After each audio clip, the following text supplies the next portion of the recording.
Good morning and welcome back once again. It's now day 3 of the Hadrian's Wall adventure and we are at Walltown Crags. So we cut yesterday a little bit short. Rick had developed a few blisters because of the new boots, so his wife very kindly sent his trusty Solomons up and he's wearing those today. So it's only added a few miles onto today, so we only stopped a few miles short of yesterday's original target anyway. So we've picked it back up again just near the quarry there, at the other side, the western side of Walltown Crags, and we're going to head in that sort of direction over towards Steel Rig, Housesteads and beyond. So today is the day where the views really start becoming the iconic wall that you would obviously see on pictures and video, etc. So this is what we're talking about here. 2,000 years worth of history. The northern frontier of the Roman Empire, built by Emperor Hadrian. This is what it's all about, and thankfully the weather is looking absolutely stunning today. So tonight's stop is at a place that I've forgotten the name of. We're staying in like a glorified shed, basically, a wigwam, at a place that I'll put on the bottom of the screen now. The reason why we chose to do that is because there's no real wild camping places around there. It's back into farmland once again, and there are no campsites at that particular bit. So nice sheltered night in a wooden bothy. Right, what a beautiful day it's really turned out to be.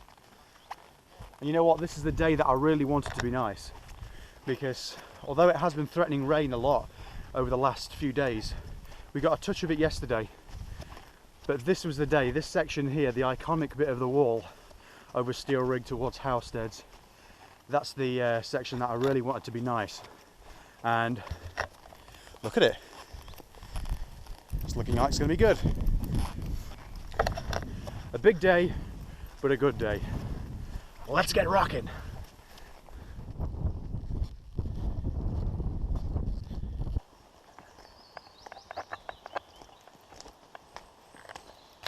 I went to have a look at a place to stay for us. Welcome back once again. Sunglasses time now, obviously. While we're on the subject of these, my father commented on my social hiking map, and he said that if he follows me in spirit, do the calories count for him as well? But he is here in spirit because these are his. I stole them off him about 4 years ago. So hello to Australia. Only just the people I know, obviously, but everyone can have a hello. How you going, mate? You alright? Yeah, I'm good and all. Right, Caulfield Crags. We're heading up. Some folks canoeing on the little lake there. Mile Castle number 42.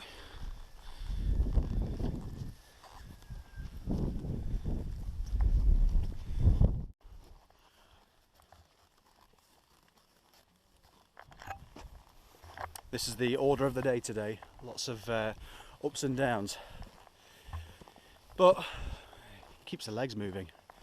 They don't seize in one place, which is what usually happens to me when I'm walking on the flat or on the road. I would much rather this undulating ups and downs steps, just to keep the legs moving. It's all good. Welcome back once again. So this, we believe, is the I will put on screen if I'm wrong, but this, we believe, is the highest point on the wall walk, Windshields Crag. Nice trig point up here, and you know what, why not check out these views now?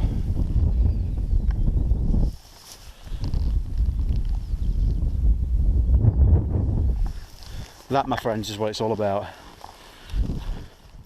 Welcome back. So we've reached the trig point at Windshield's Crag now. There you go. And what about this for a view from a trig point? Wowzers. That's what I'm talking about. That's what I'm talking about.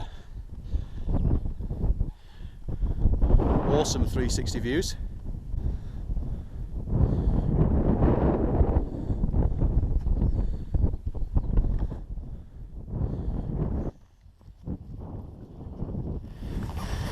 Climbing up onto Steel Rig now.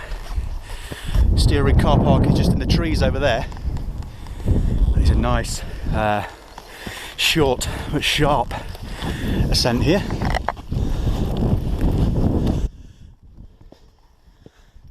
Nice tight bit there.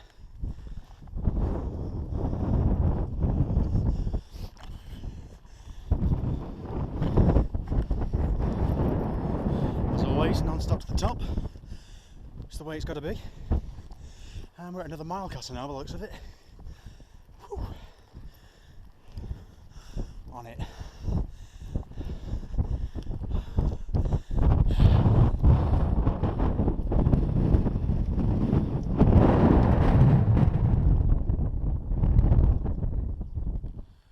Mile Castle 39.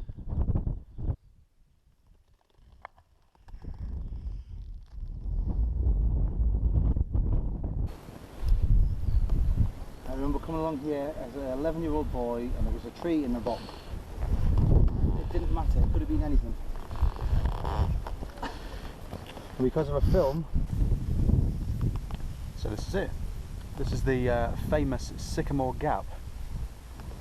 And we're just discussing that this place has obviously been made famous by the Robin Hood Prince of Thieves film. This section of the wall here, you see Azim walking up, and there's the young boy in the tree there, and Guy of Gisborne is it, and his men are attacking. Did he poach some deer or something like that in the film, the young boy? Yeah, it was alleged, yeah. It was a case, yeah. But Rick is said to me that a while back you used to be able to walk on the wall, but nowadays it's discouraged, as you can imagine, for conservation purposes. But this is one of the spots that I was looking forward to see, and I'm doing the typical touristy thing because I know about it because of the film as well. But there are just so many great places to see along the wall. But I imagine this does get a lot of footfall because of just the film, perhaps. But it's a very famous view, and we're about to go and enjoy it.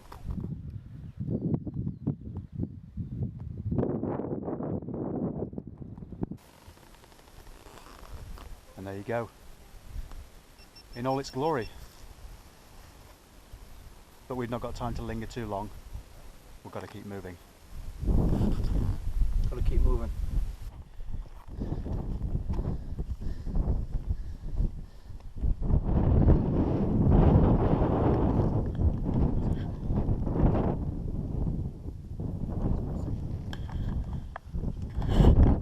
You wouldn't want to fall down there.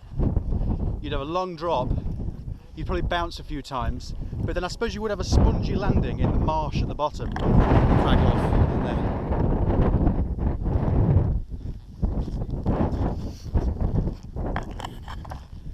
Yep. Nice big drop down there. Just out of interest today, as the sun is out, you may have noticed it already on the video, but I'm running on solar. My Power Monkey Extreme battery and solar kit. I've had it for about 2 years now, and the battery, I mean, there's a lot of people are for, a lot of people are against it, but the battery itself is excellent. It's good to charge my iPhone, which is a 4S, probably about 6 or 7 times. So I could have survived just with that battery alone, to be honest. But obviously I've got the GoPro, which you're looking at me through now. I feel sorry for you, I really do. But I've been charging today and on the first day with solar. I've got my iPhone just down here plugged in the front of my low pro case, and we've got 94% at the minute. So I'm tracking with View Ranger as well, and I'm continuously tracking as well. I'm not stopping and starting in power save mode, which at the minute in View Ranger is not working anyway. Fix it. I've got data turned off. When we started today, I've got 80%. I've been unplugging it to take photos and things like that. There's a lot of flies here, but I personally have been very impressed with the solar.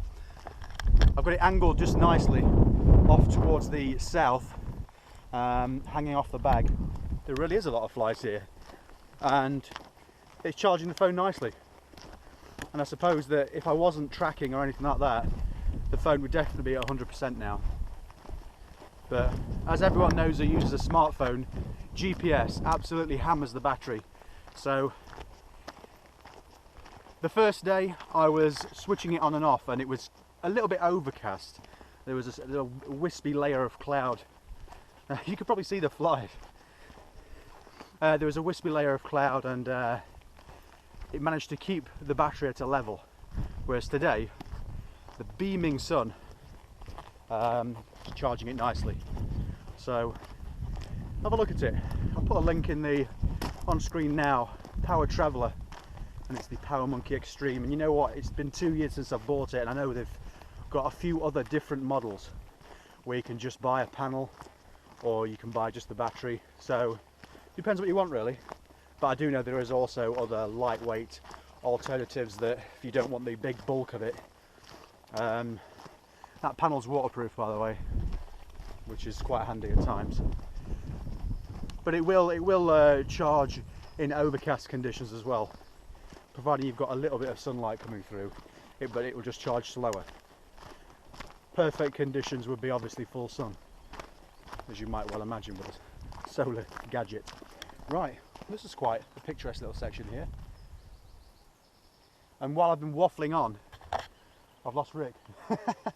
He'll be up there somewhere. Okay, so onwards, ever eastwards, until we reach the ocean or the sea.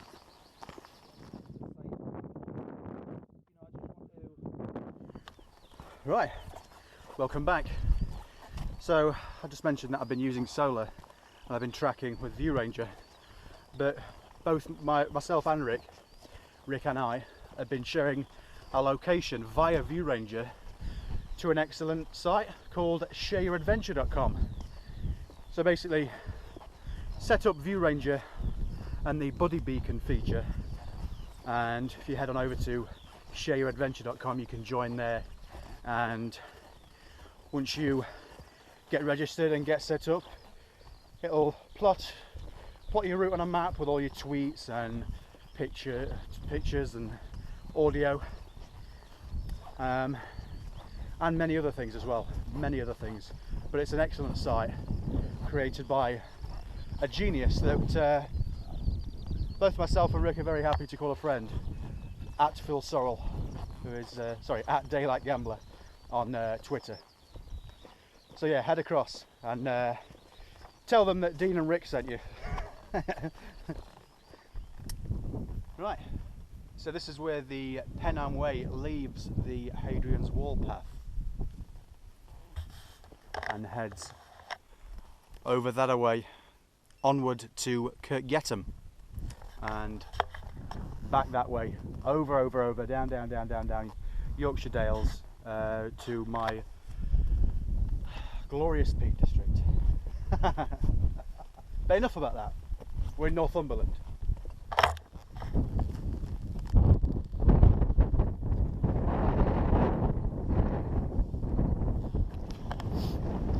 Right, so this is the only section of the wall really that you're allowed to walk on.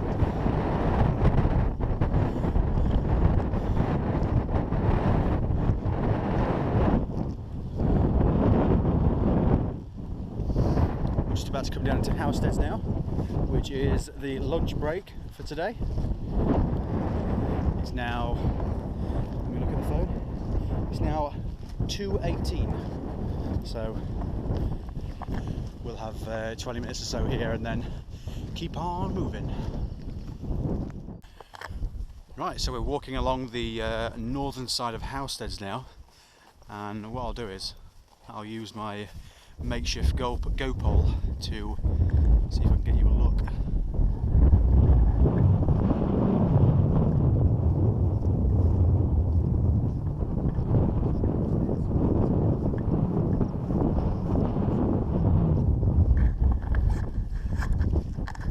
I'm not sure if that worked.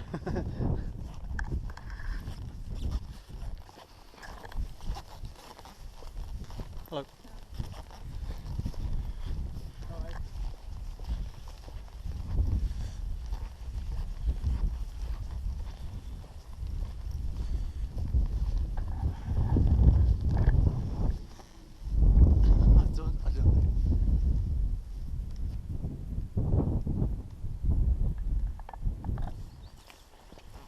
So this point here, just down from Housesteads to the off to the northeast, on the map it's saying it's a Roman well. Better not climb up on there actually. It does look like there's a lot of water down there, and there's a small stream flowing off the moorland there. So if you've got your soya filter, as we have, and you needed water, this would be a good place to get some, I suppose. Right, we are heading that away. If I can get over that. Rock, rock. What does it say here? Nagburn Gateway.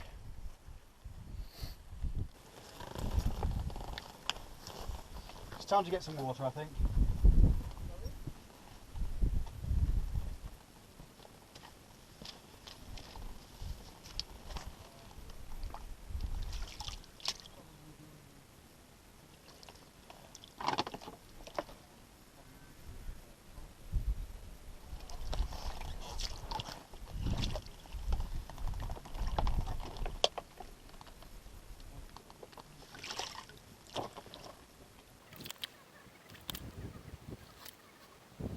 This is one of the soya filter bags.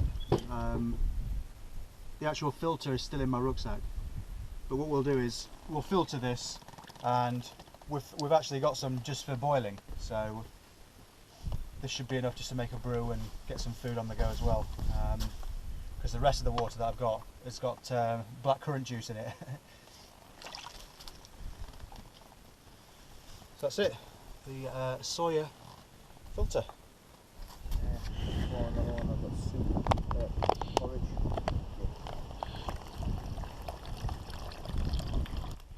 Right, so time to consume some food. I've got 2 times mug shots and a cup of soup in there, so we're going to see how that comes out. But it really is a beautiful day, it really is. And we've picked a nice little broadleaf forest to brew up in. Nice little table there. Welcome back once again. So just down there, you can probably see it in the distance. Just there was the forest where we stopped for a drink, and now we're on Sowing Shields Crags. The hill there, on a grassy bank, which was quite kind to the feet, so it was all good. But I mean, look at this for a view. Kielder over that way, and then obviously Scotland. Down towards Hexham that way.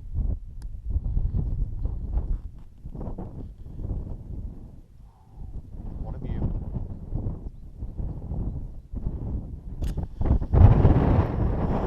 Right, that's turret number 35A on Sowing Shields Crag. The trig point is just up there.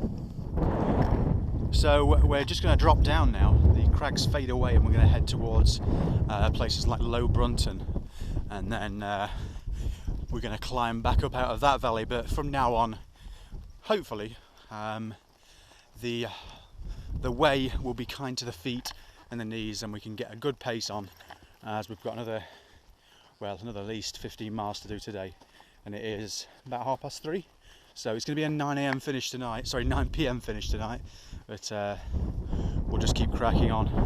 I've got the same idea as Richard has over there. Here we go.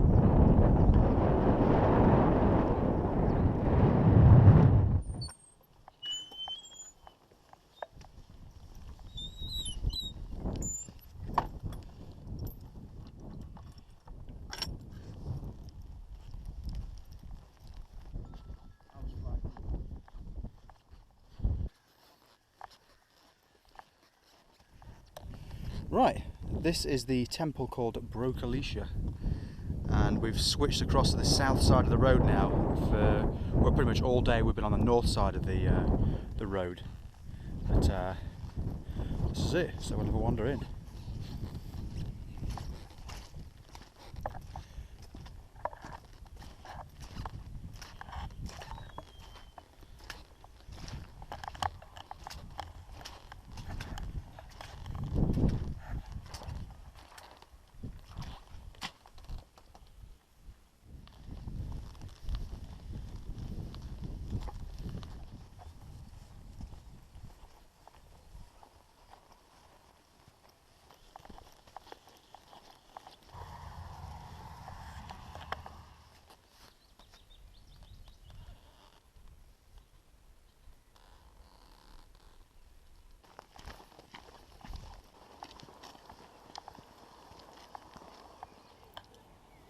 Very tasty indeed.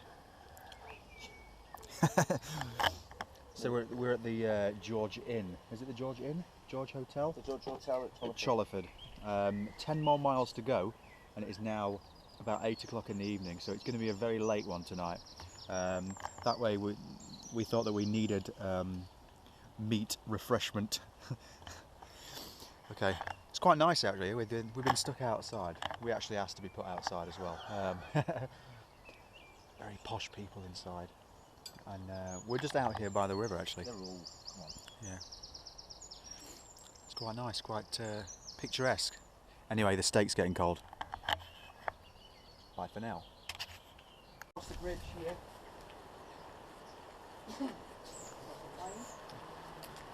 Right, we're just leaving now. It's 9 o'clock. Look at the view though. Look at the view from the bridge. We've just eaten on the terrace down there. The steak was nice actually. It wasn't rare, it was medium, but still, what can you do? I think if we'd have complained, they would have chucked us in the river. Right, what a view though. So, 10 miles to go.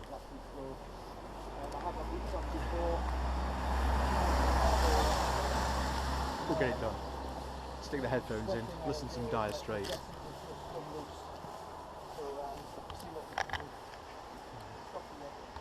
11 actually, but is that Sunset. That's lovely, thanks ever so much. We just wanted to let you know that. Right, so we've just come off the road and we're walking through the woods now, up towards St Oswald's. 9 miles to go-ish. The sun is setting now, so it won't be long before it gets dark. It's head torch time. As you can hear, the road is just up there, so we pretty much crisscross the road all the way now to Harlow Hill. So we'll probably have a break about halfway, and but then keep on moving. So the guesstimate now is probably around about 11:30 at night, possibly 12, depending on how dug in we get, and just crack on. It's a beautiful evening.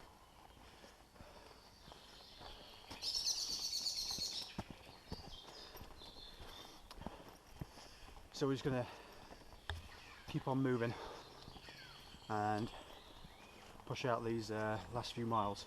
I say last few, about 9.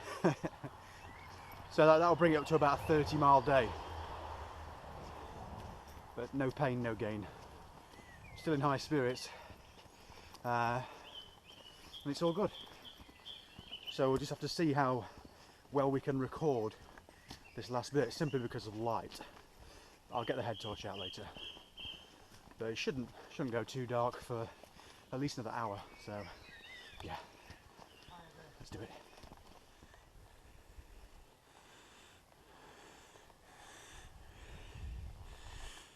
What a great evening.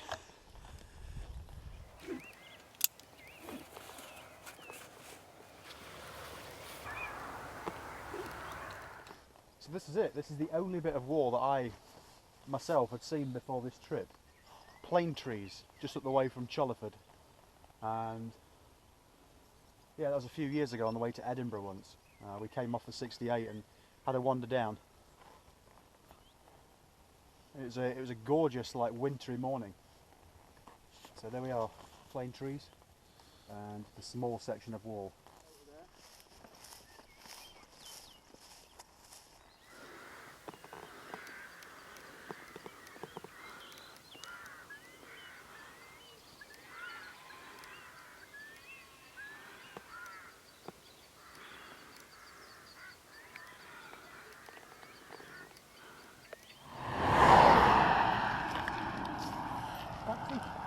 Taxi! So welcome back. You probably can't really see anything, to be honest, but I thought I'd give you a quick update. It's now, what time do we say it was? It's now 20 to midnight. 20 to midnight. And we've probably got about just over 3, between 3 and 4 to go, something like that. But this path here that we're on at the minute, obviously, as you can see, hopefully you saw that taxi went by at some pace, but it's right next to the road. Or there is a small bit of grass, and that is it. But we're doing quite well, actually, to be honest. Obviously we're working it out as best we can, the distance, to project how quick we're going to get to places. But the way does like veer off and go round and up and down. So we've been, what would have been around about 10 miles by road has probably worked out to be at least a mile longer via the way itself. So we're about to cross over the road now, I think. Yeah, it should be. But what's the footpath? Yeah, it's over there. You can see the sign over there. Yeah. Right, over we go. Hopefully it's a similar path on that side, but we'll soon find out. Yeah. Okay. Right, we're going to keep nailing on, and hopefully we'll be at the camping barn in a while. Okay, let's do it. Sydney Harbour Bridge.